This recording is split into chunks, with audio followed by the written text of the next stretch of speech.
I'm getting voicemails from my dead sister, a rational data analyst shattered by her artist sister's sudden suicide, begins receiving impossible chronological voicemails from the disconnected phone number. A digital ghost guiding her to uncover a deadly forgery ring and the powerful man who will kill to keep it secret. The police told me my sister Lena's death was an open and shut case. Pills, a note, a tragic, quiet end. I held her shattered phone in my hand. Her number was disconnected. That was the final page. Then, the night after her funeral, my own phone buzzed. A voicemail. The caller ID said Lena Mobile. I pressed play and heard her living voice, terrified, whispering secrets about a forged painting. A new message has arrived every night since. Each one is a piece of a mystery she died trying to solve. Each one is time-stamped after she was buried. My logical mind has no explanation. But I have her voice, and I will follow it to the truth, even if it leads me to the man who killed her, and who now knows I'm listening. Let's start the story. There is a specific silence that lives in identification rooms. It's not a true silence. There's the hum of fluorescent lights, the rustle of the attendant's clothing, but it's a silence that swallows sound, that makes every breath you take feel too loud, too alive. I stood in that silence, looking at a shape under a sheet on a stainless steel gurney. The attendant, a man with kind eyes and a professionally blank face, waited for my nod. I gave it. He pulled the sheet back, just enough. It was Lena. And it wasn't. This was a sculpture of my sister, made of wax and ash. The vibrant, chaotic energy that was her defining force was gone, leaving behind a cold, perfect replica. A bruise bloomed like a shadow on her temple. The police said it was from the fall. I am a data analyst. I look for patterns in chaos. The pattern here was simple. My little sister was dead. The cause, an overdose of her own prescription medication, taken with alcohol in her painting studio. An accompanying note in her handwriting spoke of a quiet end to the noise. The case was closed before I even arrived. The funeral was a blur of gray skies, black clothes, and words that meant nothing. I'm so sorry for your loss. She was so talented. She's at peace now. Peace. Lena hated peace. She thrived on noise, on color, on the glorious, messy friction of being alive. The priest said her name. My mother, a continent away and sedated for the flight, wept into a handkerchief. I stood straight, giving the data point they all needed. The strong older sister, holding it together. Afterwards, back in Lena's apartment, my apartment now, I suppose, I performed the rituals of closure. I called the phone company. I gave them the death certificate. The representative was very sorry. They disconnected her number immediately. The mobile account was closed. I packed her shattered phone, The screen a spiderweb of cracks into a small evidence box along with her wallet and keys. A life reduced to a cubic foot of cardboard. That first night, in the crushing quiet of my own home, I didn't sleep. I sat on my sofa in the dark, surrounded by the ghost of her laughter, the memory of her arguing about modern art, the smell of her turpentine and vanilla perfume that seemed to linger in the air. Grief isn't a wave, it's a tide. It pulls back, letting you think you can stand, then rushes in to knock you flat again. My phone was on the coffee table. At 3:17 a.m., it lit up. Not with a call, a notification, voicemail, Lena Mobile. I stared at it. The screen glowed in the dark room. A mistake, a cruel automated mistake. The number was disconnected. It was a ghost in the system, a digital echo. It would be a robocall, a wrong number that somehow slipped through. I picked up the phone, my thumb hovering over the delete button. But a deeper, more desperate instinct won. I pressed play and put it on speaker. The room filled with static for a second. Then her voice. "Hey, Soph, it's me. Look, I know it's late. I need to tell someone. I got in over my head with the Archer Gallery. The Monet, it's not what they think. I thought I was helping, but it's bigger. I need to see you. Call me back?" The message ended. The timestamp read, "Today, 3:14 a.m. My blood turned to ice water. That was her voice. Not a recording I remembered. A new sentence. Tired, stressed, alive. Mentioning the Archer Gallery, the prestigious place she'd dreamed of showing at. And a Monet? Lena worked in bold, abstract colors. She didn't touch classical reproductions. I played it again, and again. The logic centers of my brain, my prized analytical mind, short-circuited. This was impossible. A glitch couldn't fabricate her voice, her cadence, a specific unknown message. I called the number back. A robotic female voice immediately intoned, "The number you have dialed has been disconnected or is no longer in service." I spent the rest of the night in a paralysis of shock, the phone clutched in my hand. By dawn, I had constructed a fragile theory. Stress-induced auditory hallucination. Grief playing tricks. I had to go to her studio. I had to touch her things, to ground myself in the reality of her absence. The sterile hum fades, replaced by the sound of a key turning in a stubborn lock. A door creaks open. The acoustics change to a large, empty space. Lena's studio was in a converted warehouse in the Arts District. The landlord let me in. The space was a frozen moment. Canvases leaned against walls, half-finished explosions of color. Tubes of paint were scattered across a large work table like confetti. The air still held the ghosts of linseed oil and music. The police had been neat. They'd taken the pill bottle, the note. They'd left everything else.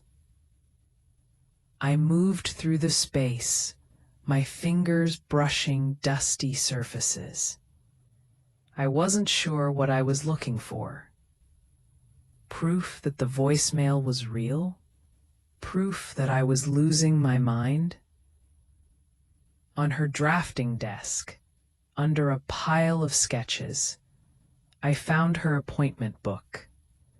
Flipping through, I saw the name Archer Gallery circled several times over the last 2 months with increasingly urgent notes. Meeting with M. Thorne. Provenance docs due. Final inspection. The last entry, dated the day before she died, was just a question mark. So the gallery was real. The connection was real. My heart hammered. I opened her laptop. Password protected. I tried her old standby, our childhood dog's name. It worked. Her browser was open to dozens of tabs about Claude Monet's Water Lily Pond, specifically its provenance, its auction history, articles about famous forgeries. One tab was a scanned document from a university archive, a letter about the painting's authenticity that looked odd. The letterhead was blurry. This was no longer grief. This was an investigation. As I stood there, the laptop humming, my phone buzzed in my pocket. A jolt of pure electricity shot through me. I fumbled it out. Another notification. Voicemail, Lena Mobile. Timestamp, today 10:07 a.m. My hand trembled as I pressed play. The static crackle, then her voice. Lower this time, fearful. Soph, it's me again. You didn't call back. It's okay. Listen, if you get this, don't go to the police. Not yet. Marcus Thorne at the gallery. He has people everywhere. The provenance for the Monet they're selling is a complete lie. I have the copies. I have the real letter.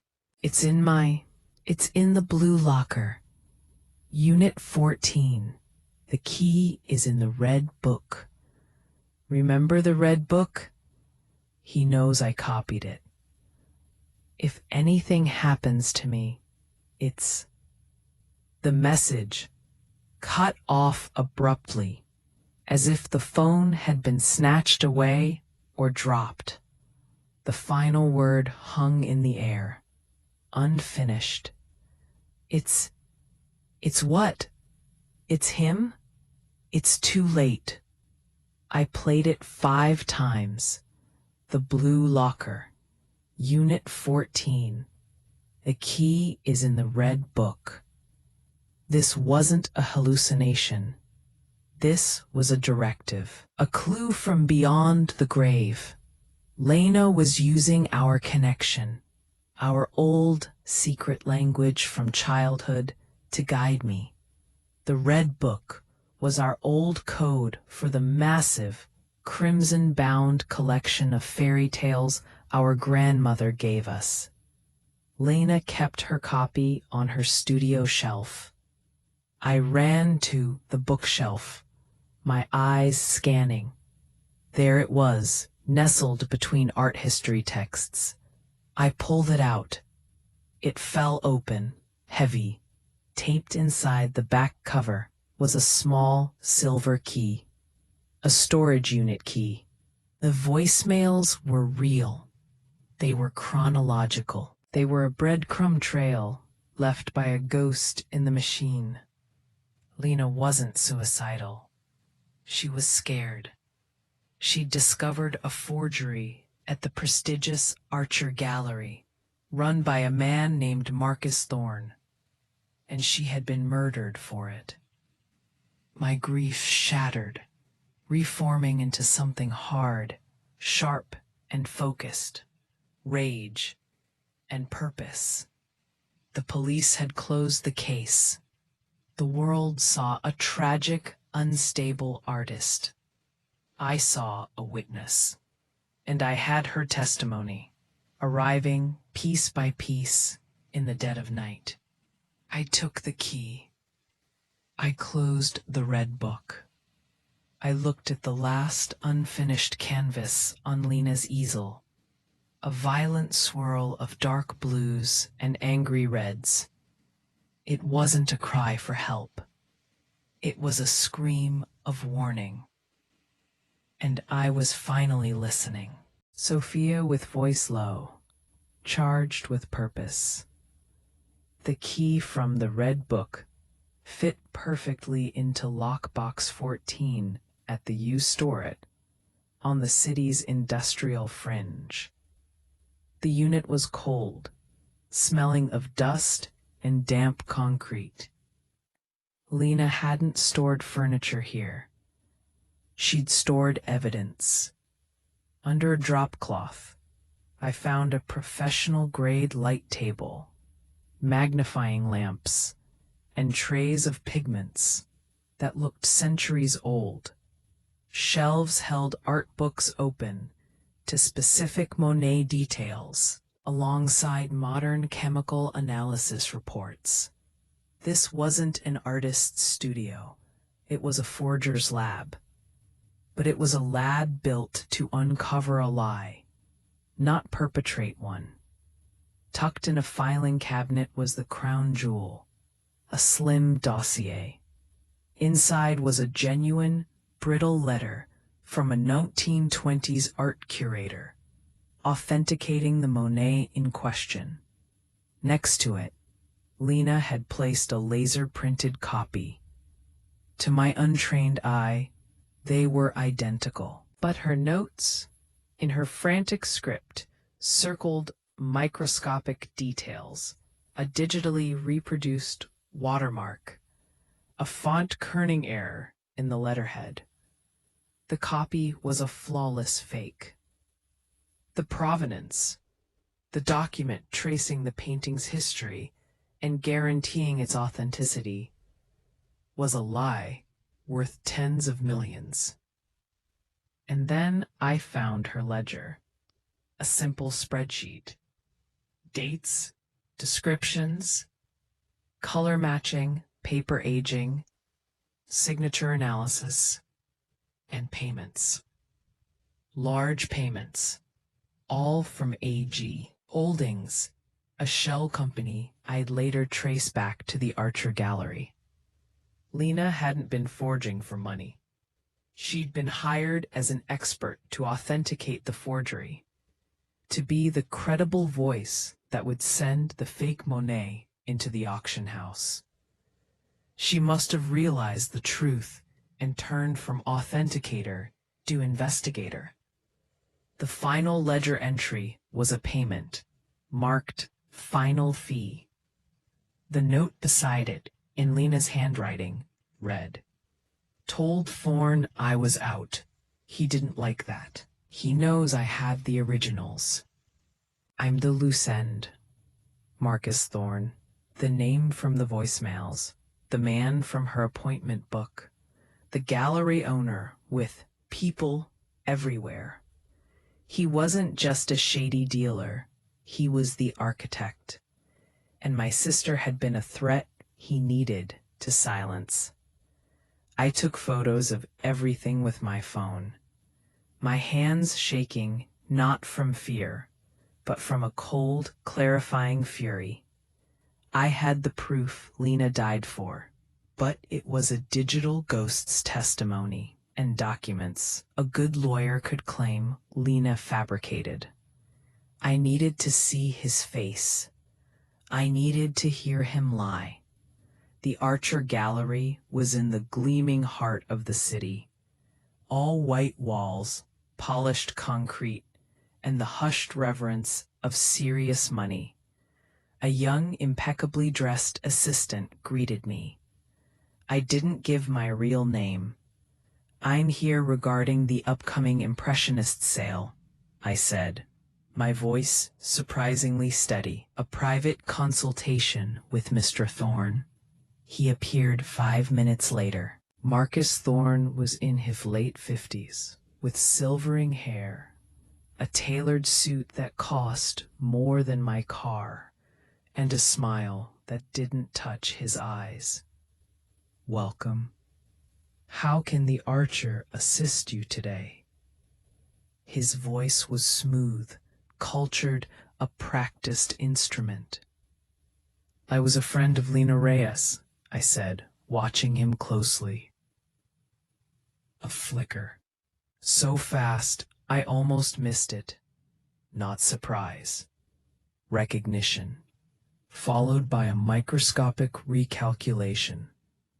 His smile became sorrowful. A tragic loss. A magnificent talent.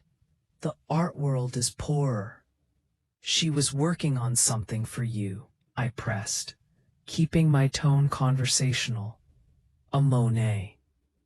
His eyes narrowed just a fraction. Lena was consulting on several projects for us. Her expertise was invaluable. He gestured to a small private viewing room. "Shall we?"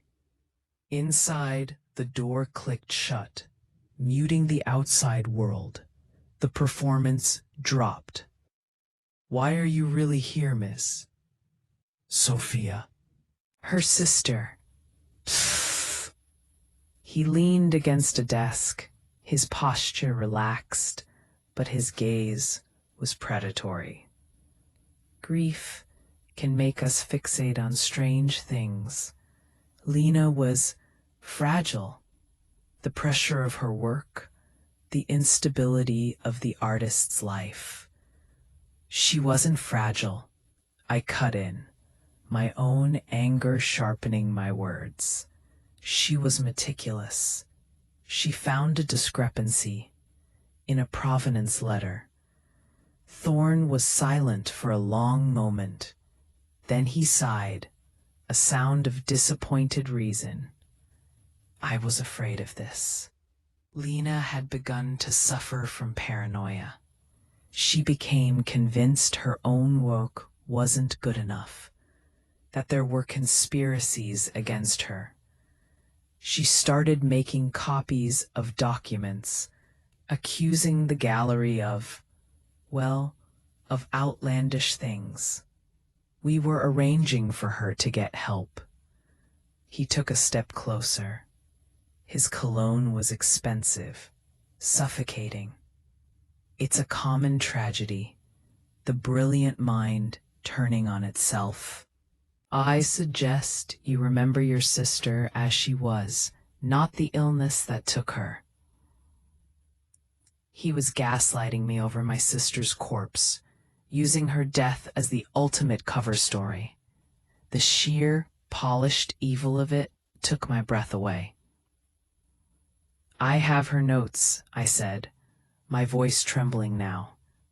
Her files. Thorne's face went cold and smooth as marble. All pretense of sympathy vanished. Listen carefully, Sophia. You are grieving. You are vulnerable. You are in possession of what could be construed as stolen intellectual property from this gallery. If you attempt to disseminate any of your sister's delusions, I will have no choice but to protect my institution's reputation. The police have already closed their investigation.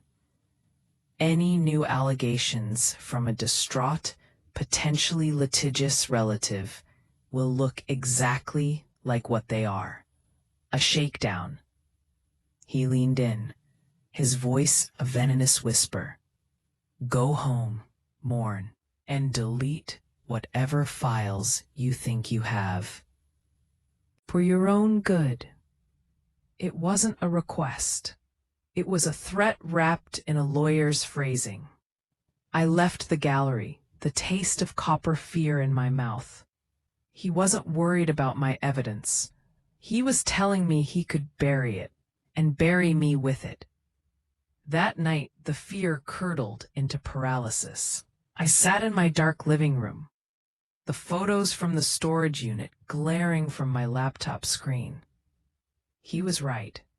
Who would believe me? The voicemails were impossible to explain. The documents could be Lena's forgeries. I was a data analyst with a conspiracy theory about the art world. As I spiraled, my phone buzzed. Not a voicemail notification, a text from Lena Mobile. My heart stopped. The screen displayed a single line of text. "He's at your door. Don't answer." I froze, my blood turning to ice. I was on the 12th floor. My apartment door was out of sight down a short hallway. I heard nothing. Could it be a trick? A final, cruel taunt from my own breaking mind. Then a soft, deliberate knock. Not a friendly knock. A measured, authoritative tap, tap, tap. I stopped breathing. I crept to the edge of the hallway, peering around the corner. Through the fisheye peephole, the world distorted. A man stood there. Not Thorn. A large man in a dark jacket, his face a blur of neutral intent. He knocked again, the sound vibrating through the wood. The voicemail had been a guide. This text was a real-time warning. The ghost in the machine was watching over me. It knew Thorn would make a move. The man outside waited a moment longer, then turned and walked away, his footsteps receding down the hall. I slid to the floor, my back against the wall, trembling.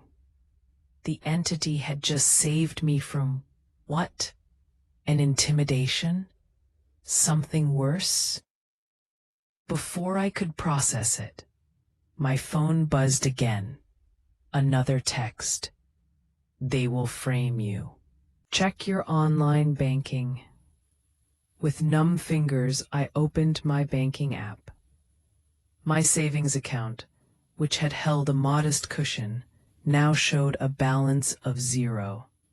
A single outgoing wire transfer, processed an hour ago, had emptied it. The recipient, an offshore account I'd never heard of. The memo line: consultation fee, authentication services, AG Holdings. Thorn's threat wasn't abstract. He was framing me. He'd made it look like I had taken a massive bribe, likely for my silence or for providing forged documents. I was no longer a greeting sister. I was an accomplice who'd gotten greedy. If I went to the police now, I'd be confessing to fraud. The voicemails weren't just leading me to the truth. They were a lifeline, thrown to me as Thorn tried to drown me. I was trapped, a fugitive in my own life, and my only ally was a dead woman's voice in my phone. An hour later, a new voicemail arrived. Lena's voice was a faint whisper, barely audible over the sound of rustling paper. Soph, the final piece, the meeting. He recorded it. He always records. The audio file. It's in the cloud.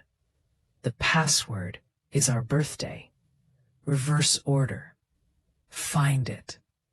It's the only thing he can't explain away. The message ended. A meeting. A recording. My sister, in her final hours, had been smart enough to bait Thorn into a confession, and paranoid enough to back it up in a place he couldn't reach. The cloud. Our shared birthday in reverse. Marcus Thorn had the police, money, and influence. He had framed me and sealed my sister's case. But I had a digital ghost who knew his secrets, and I had a password. It was time to stop being a target and start being a threat. A recorded voice of Lena, nervous but firm. So you're saying the letter from the Fitzwilliam archive is the only thing standing between that painting and the auction block? A second voice, Marcus Thorne, smooth, condescending. It's not the only thing, my dear. It's the keystone. The buyers trust paper. They trust history. The brushstrokes, they can be debated. The provenance, it is fact, and you have made it impeccable. Sophia, in a hushed voice, fierce whisper.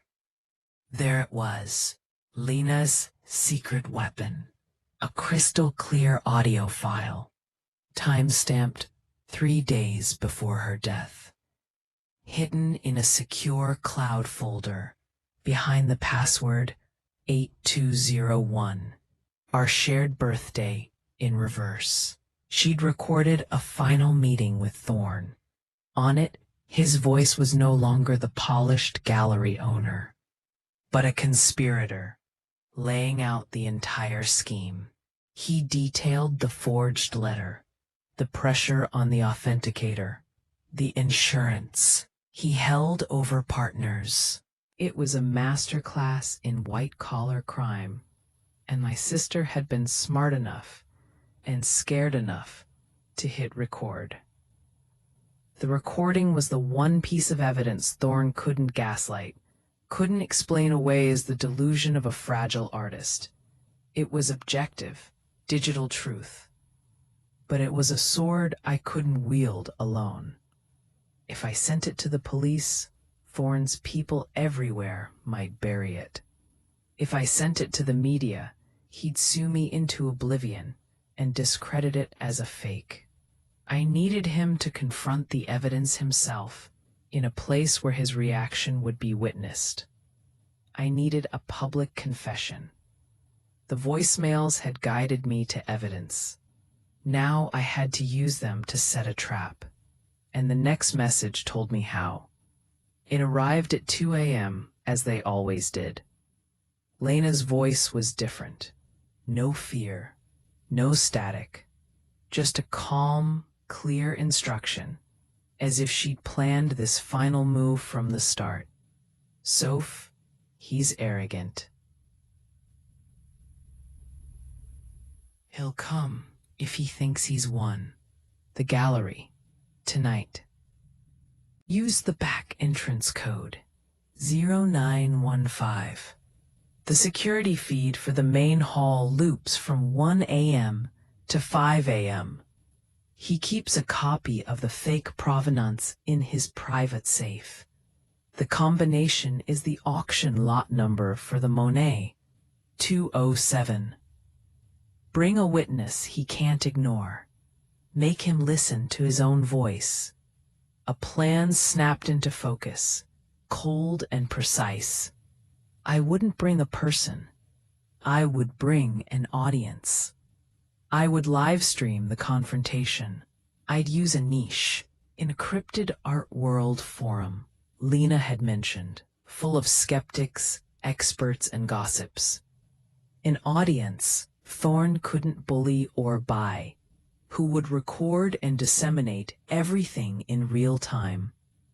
The next 18 hours were a blur of clandestine preparation. I created an anonymous account. I wrote a cryptic post hinting at a live expose of a major forgery scandal at a top-tier gallery, dropping enough jargon to lure the right crowd. I scheduled the stream for 2:30 a.m. I bought a high-quality miniature lapel microphone that synced to my phone. I was no longer Sophia, the grieving sister. I was Sophia, the forensic operative, guided by a ghost. At 1:45 a.m., I stood in the alley behind the Archer Gallery. The city's hum was distant here. The back door was a solid slab of metal with a keypad. My fingers, numb with cold and adrenaline, pressed 0915, a green light, a soft chunk as the lock disengaged. Lena's ghost had given me the keys to the kingdom. Inside, the gallery was a cathedral of shadows. The great white walls were gray in the dark, the spotlights dead. Sculptures loomed like silent sentinels. My phone's flashlight was a puny beacon against the vast darkness. I moved on cat feet to Thorne's private office, the code 207, turning the dial of his elegant floor safe. Inside, among stacks of cash and contracts, was a leather portfolio, the fake Fitzwilliam archive letter, the keystone, at 2:25 a.m., hidden in a recessed doorway opposite the main hall. I started the live stream. The title, The Provenance of a Lie. Live. Viewers trickled in, a few dozen, then 100. Curious night owls and art insomniacs. I didn't show my face. I pointed the camera at the empty hall, my voice a whisper into the lapel mic. A man named Marcus Thorne is about to arrive. He's going to confess to art fraud and to the murder of my sister, Lena Reyes. Listen carefully. Right on cue, at 2:32 a.m., the front door locks rattled. Thorne entered, dressed in a trench coat, his face drawn with irritation and triumph. He'd received my anonymous message. I have the cloud file. Meet me at the gallery. Come alone, or it goes public. He thought he was coming to deal with the blackmailer, to snuff out the last ember. He flicked on the lights. The grand hall blazed to life, illuminating the Monet forgery, the serene water lilies that hid a crime, centered on the wall. Show yourself, he called out, his voice echoing. This is childish. I stepped out of the shadows, holding my phone steady, the live stream counter now ticking past 300 viewers. His eyes widened in genuine shock, then hardened into glacial fury. You, he spat. I warned you. You warned a grieving sister, I said, my voice amplified and clear in the silent hall. But you didn't warn the woman recording your confession 3 days before you killed her. I held up my other phone and pressed play on the audio file. His own voice, slick and confessional, filled the cavernous space. The provenance? It is fact, and you have made it impeccable. Thorne's face went white. A fabrication, a deep fake. You are sick, like your sister.